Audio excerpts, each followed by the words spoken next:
Hello বন্ধুরা, আমার রান্নার চ্যানেলে তোমাদের সবাইকে স্বাগত। আজ আমি বানিয়ে দেখাবো গাজরের হালুয়া। তার জন্য আমরা নিয়ে নেব 1.5 কেজি মতো গাজর। গাজরের খোসাগুলোকে প্রথমে ভালো করে ছাড়িয়ে নেব। এবারে গাজরগুলোকে টুকরো টুকরো করে কেটে নিয়ে প্রেসার কুকারে দিয়ে দেব।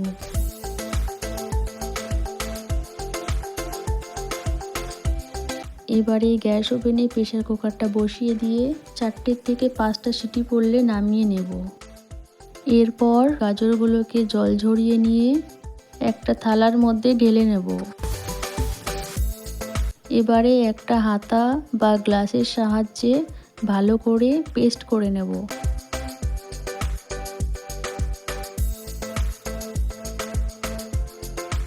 পেস্ট করা হয়ে গেলে একটা পাই প্যানের মধ্যে 1 প্যাকেট দুধ নিয়ে সেটাকে ভালো করে ফুটিয়ে নেব।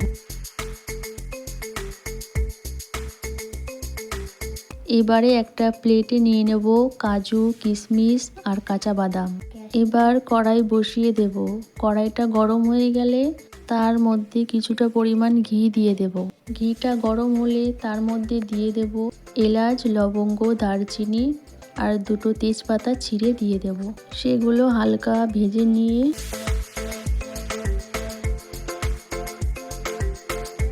তার মধ্যে কাজু, কিশমিশ আর বাদাম দিয়ে আরেকটু ভেজে নেব। এরপর পেস্ট করে রাখা গাজরগুলো কড়াইয়ের মধ্যে দিয়ে ভালো করে মিশিয়ে নেব।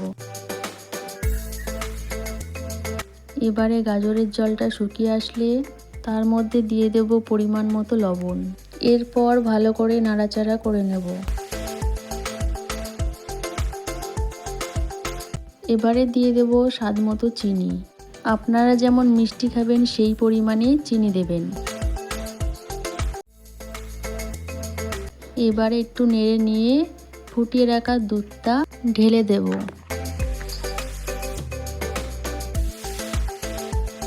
এবারে গাজর আর দুধটাকে ভালো করে মিশিয়ে নেব।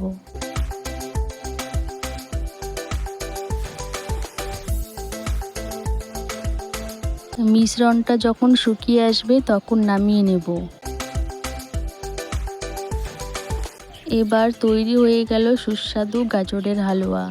আমার রান্না যদি আপনাদের ভালো লেগে থাকে তাহলে আমার চ্যানেলটাকে সাবস্ক্রাইব করে লাইক, কমেন্ট, শেয়ার করে আমার পাশে থাকবেন।